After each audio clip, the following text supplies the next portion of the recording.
We're covering a lot of area because that's one of the things you have to do sometimes when you're out on Lake Erie. Typically, we keep it trucking around 3.5 miles an hour. They taste just as good that size as they do little, so.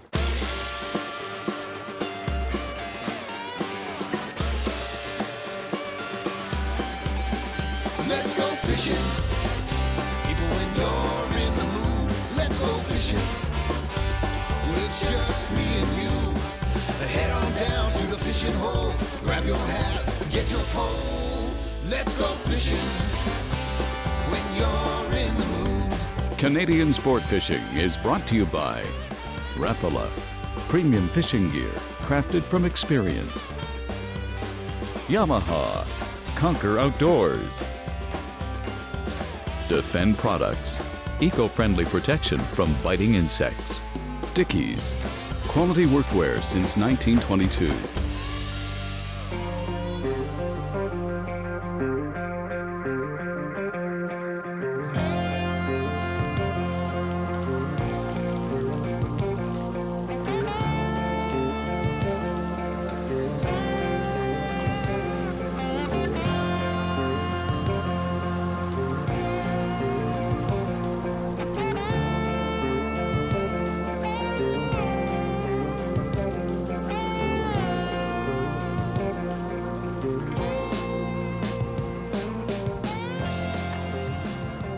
We've got a great morning. We're out here on Lake Erie. I'm with Jeremy Brooks.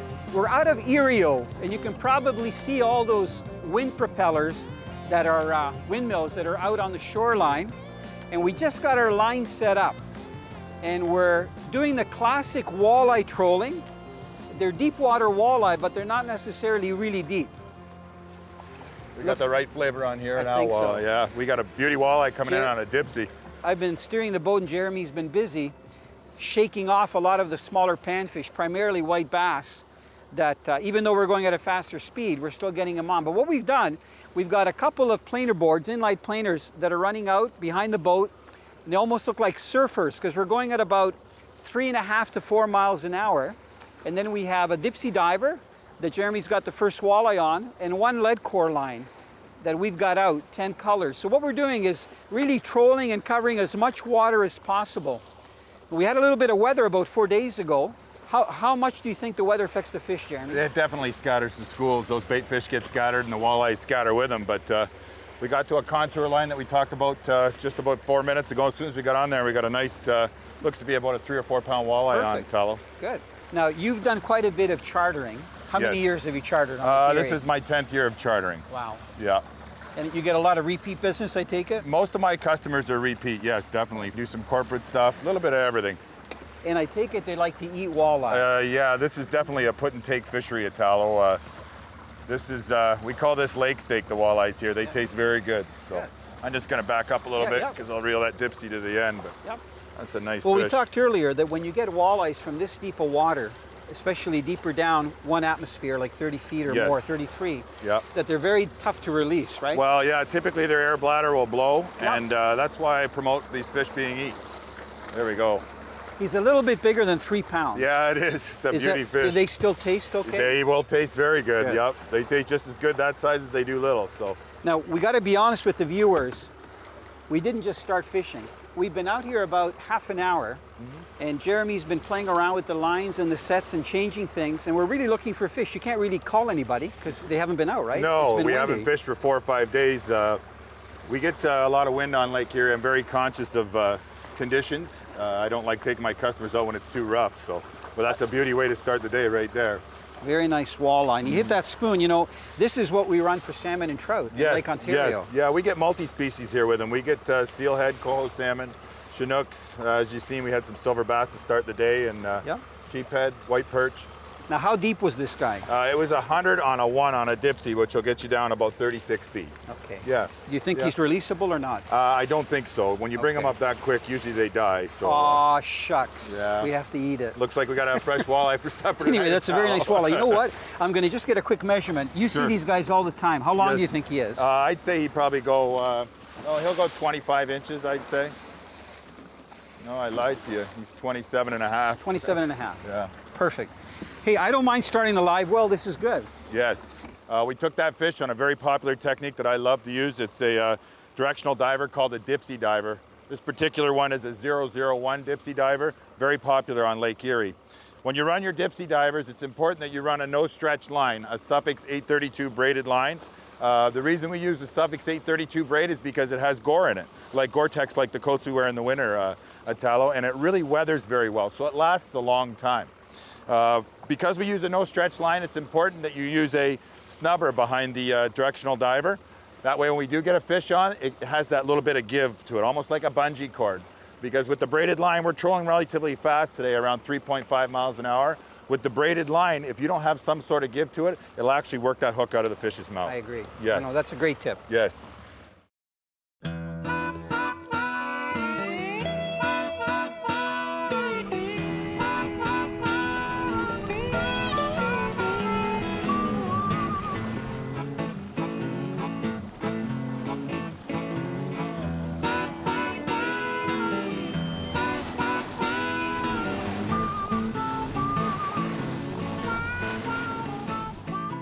Do you have to do much coaching, Jeremy, to the people that you have on the boat about Yeah. holding the rod up and Yeah, keeping, not to pump and to No, jerk? exactly. I go through a pre-boarding pass on the way out each day, And if they we don't- talk a lot about that. Butt of the rod, just below your waist, rod at a 45-degree angle, just keep a constant pressure.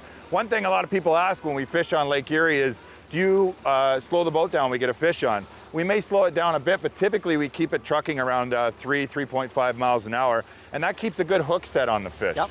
How early do you start out of Erieau? I start the Western Basin in early May, a port called Colchester. Yep. I fish there until the walleye start migrating to the Central Basin. I usually get here right around the end of June. Another nice little walleye. So how do you know when they move? Do you hear Typically from other people? seasonal, they're always moving around the middle of June. They show up here. There's also a 2-week derby out of Erieau that my customers like to fish at start the end of June. So Good. Now you'll notice that I'm trying to get this fish shop and planing in because we're using long leads. yes, So sometimes the fish shake off, but most of the time they do not. So this is where you back up. yep, The walleyes aren't really known for their great fighting skills. no. So as long as you keep the pressure on, you can usually land the fish. They taste very good though. So does anybody know what the number of walleye is, the population, especially at this end? The biologists have been speculating it's around 40 million in all of Lake Erie. Erieau's Wow. a pretty special place. Erieau's one of the few ports on Lake Erie where we can fish 4 different directions. We can go around Rondo Point and fish to the north, which not many ports can do that, obviously. That's the beauty of fishing on Lake Erie, is you get to, it's forever finding the fish. Once we find them, I can catch them, but it's a hard time finding them. So. That's probably about a 3-year-old fish, so that's a beauty eater. You said that we were going to get different year classes, which I Yes. think is great. Yes. Yeah, Nice seeing fish like that, that's for sure. beautiful. Yeah. Okay, we'll get them in the live well. Sure. We're still on track. What happens if we get a double header? I guess we just have to reel them in. Yeah, just take our time, I guess.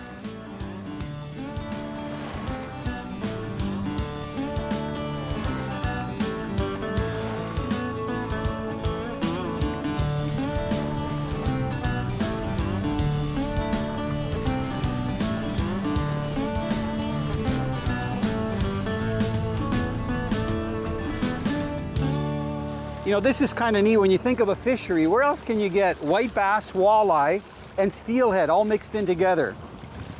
Multi-species, that's for sure.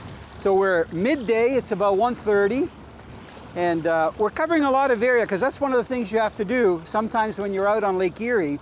The fish move around a lot. I know walleye can move up to 1 to 2 miles an hour. So they can move into an area and everybody's catching fish, or they can move out and nobody's catching fish. The key though to consistently getting fish is to be trolling in the water column where they're feeding at.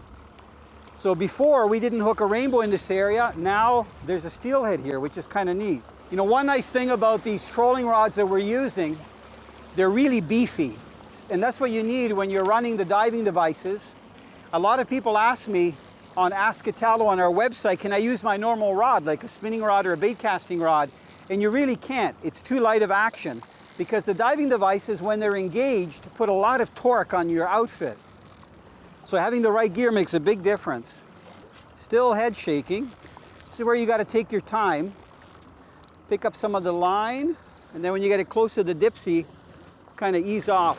Whoa! Oh, beautiful. I saw that in and out of the net. Not ready Good yet. job, Jeremy. Beautiful female steelhead. It's going to put the rod down. You know, even with the heavier outfits, these fish fight so hard. That's a gorgeous fish. I think he might be okay to release. I think we can We're gonna release try, this one, yeah. yeah. It's a nice female. We're going to release it on this side, Jeremy. It's going to watch the boat. If you can hold it up for the viewers to see how nice. We call those chromers. I mean, it's a lake fish. So it's a very slim female, very good fighting fish. Very good eating fish, especially from Lake Erie, but we're going to be releasing it. It won't take long for There it to she go goes. down. Good job. Healthy as a horse. Now here's the spoon that we caught it on. This is really a Great Lakes flutter spoon. I don't know if you knew this, Jeremy, but these things were developed in the Finger Lakes of Upper New York State. No, I didn't know that. Like Seneca and Cayuga. Right. And the reason they developed these thin spoons was because they were using wire line. Right. They didn't really have lead core back then, Right. fishing for lake trout. Correct. Because if they use casting spoons, of course, they would get stuck on the bottom, Exactly. right? So you have the bow and the line and then these spoons flutters fluttering. up, yeah. But now, in the last probably 30 years in the Great Lakes, using downriggers, these have Yes. become the standard, right? Yes. So here's some of the other brands that we're using that all work well. You said that this size of the shoehorn is one of the number ones. Yeah, that really mimics our bait fish on Lake Erie, that size right there. Yeah, yeah. They've got So- a great action to them. Same with the coyote spoons. Yeah. They have wonderful action. So I know these from fishing for salmon and trout in Lake Ontario, but all in different sizes. Sometimes we'll use these up top, you know, Yes. when we're running a cheater Yep. line or a stacker A slider, line. yep. And a lot of times we'll get rainbows up top if Yep. we're running downriggers. Yep. But here in Lake Erie, these all work well. Now, Very most well. of the time you run these just off the Dipsies, right? Correct. Dipsies, yeah. Sometimes off lead core too.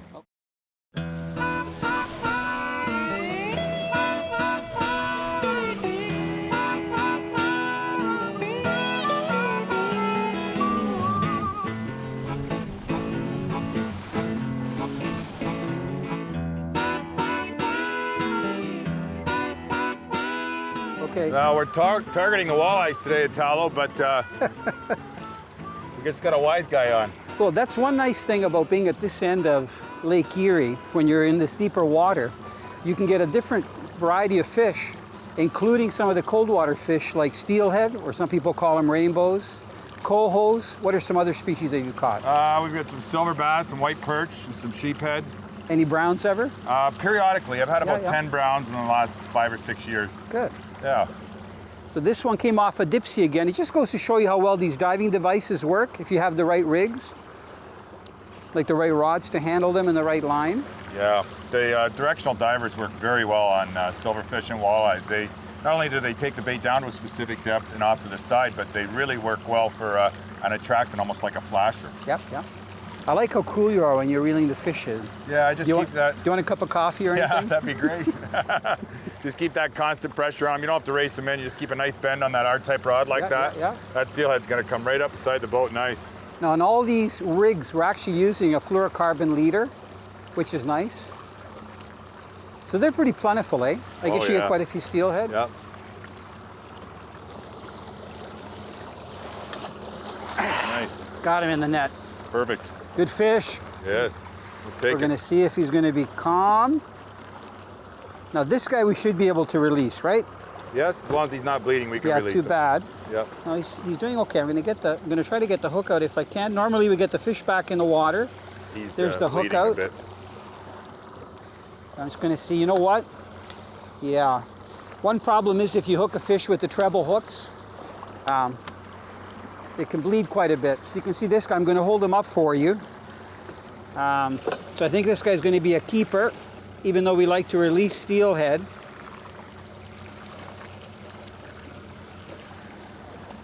A lot of people will catch these and keep them. They're great eating. You can smoke them or have them fresh. Yes. So Nice that's fish. one nice bonus for guys that are walleye fishing out here. Yeah. So these are the kind of fish you can catch when you're fishing out of Erieau. Can we Yes. get them in the live well so we Yes, don't make a definitely. mess?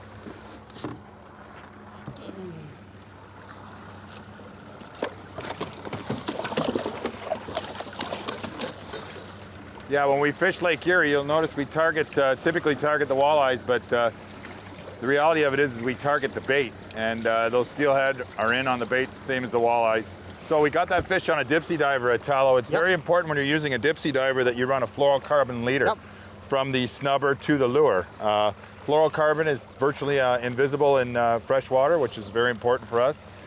We talked about the Dipsy diver acting a little bit as a flasher along with being a directional diver.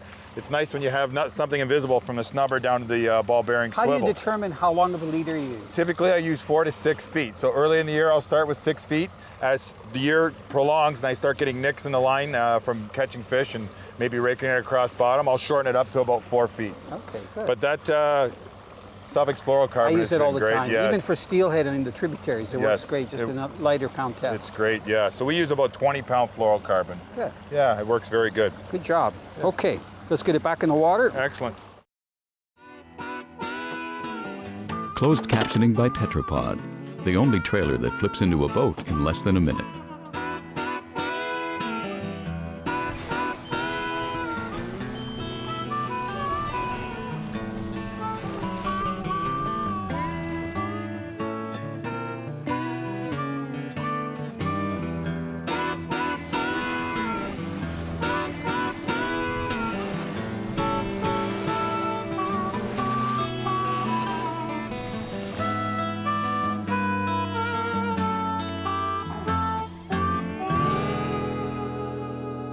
That sun started to go down, Italo, and the fish started to bite. No, I don't want the sun to go down. It's just starting to get good now. I know. You know, we have caught so many white bass today. Have you kept count? Over 5? Yeah, well over 5. Maybe 50? Yeah, about that. We've been But- working through them. But that's one thing when you fish out here on Lake Erie, right? You can't get away from them. No, you got to work through them. And we try and troll a little faster to get out of them a little quicker, Yeah. but they've been just about everywhere here. But you got a beauty walleye on right now, And I Italo. have to tell you, a few minutes ago, he said, you know, why don't you grab the outside rod? It's got another white bass on. My hands are getting sore. And I went, okay. Then I thought the line was tangled because it Yeah. felt heavy. And guess what? It's a nice walleye. It's a beauty. So it also feels heavier because I'm using that lighter, that walleye team rod. They're beautiful rods. Yeah. So this guy hit a crankbait, right? Yep, this is right where we started earlier today. We had a couple walleyes. It's the hardest thing about fishing on Lake Erie is finding the fish. Once you find them, you can get on them. But True. today they've been scattered a bit. One of the reasons why the walleye feel so heavy is when you're reeling them in, if they have the lure in their mouth is wide open. So there's a lot of hydro resistance. Gonna try moving back a bit. So this guy came out of about 40 feet of water.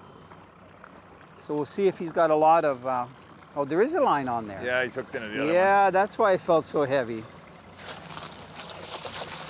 Is the net big enough? Yep. Good, good. Good job. I'm gonna keep the boat going straight. Beauty fish. You know, this is probably one of the easiest ways to catch trophy walleye. I mean, you can go up north and use, you know, bait rigs and fish the bottom, which is fun. But out here in Lake Erie, you're pretty well guaranteed if you're out on a charter, if the water's good, like we've got today, to get a good sized fish, you know, fish that are between 5 and 8 pounds, even larger. Boy, that is a healthy fish. It's a gorgeous Very fish. lean and long. He definitely took the bait deep. Yeah, yeah, yeah. Beautiful. Yeah, and he's bleeding pretty good. Yeah, He's going to be one for the live well again. I agree. Yeah, normally we release larger walleye, but there's nothing you can do. Just hold him up to the camera. That is a gorgeous fish. I'm guessing he's about 26, 27 inches. Yep. You can see that golden sun on it. It makes it look even more yellow. Beautiful. Beauty. Okay, why don't we get him in the live well? And then while you try to get this untangled, see what we got happening here? We got the crankbait hanging from another line. And I can actually feel the other crankbait going. So you know what? Good luck if you get a fish on the other one. No doubt.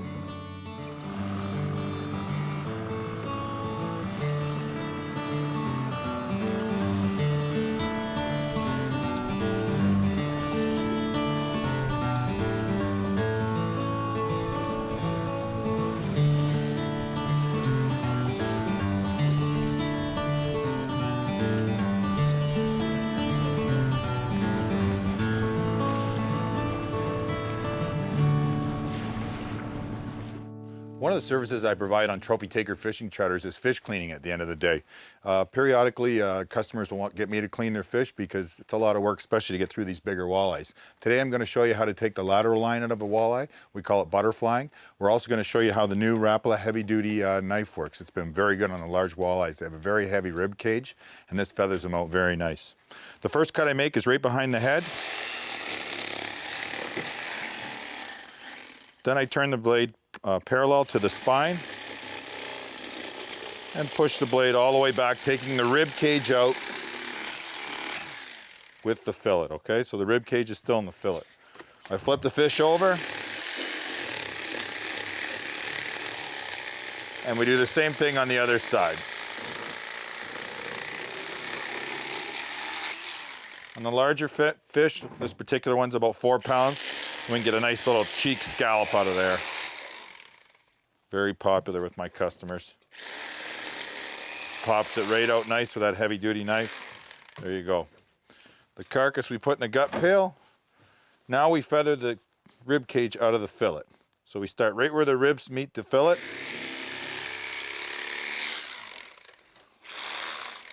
Feather it out nicely like that. Take some of that fat off the bottom of the fillet. Now you have your fillet with the skin left on it, no rib cage. There's a lateral line of bones that runs right down here in the fillet. Very easy way to get it out. The first thing we're going to do is we're going to take the skin off the fillet. You want to take your knife, angle it on a 45-degree angle towards the skin, and just let the knife do all the work, okay? And you just push it through nice and gradual like that, keeping the knife angled towards the skin. It'll just work its way through just like that. I always leave that corner on because we have to have at least one corner of skin on the fish to identify it. Once the skin gets off, you can see that lateral line's pronounced. We go to the tail, and on a 45-degree angle, we notch it. So once it's notched like that, all you do is peel. And that lateral line of bones is going to peel right off that walleye fillet. You're going to be stuck with 2 solid fillets.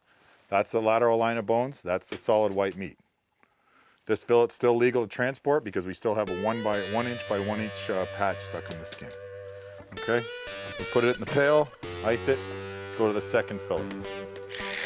Once again, you just feather the rib cage out. Canadian Sport Fishing is brought to you by Suffix. Always use the best line. Yamaha. Conquer Outdoors. Defend Products. Eco-friendly protection from biting insects. Dickies. Quality workwear since 1922.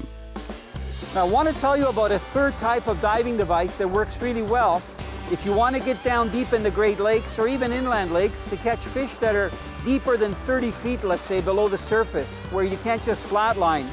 What I'm holding up in my hand is called a Pink Lady, and it's made by Lure Jensen. And you can see that it's molded plastic, and it has a weight cylinder on the bottom of it.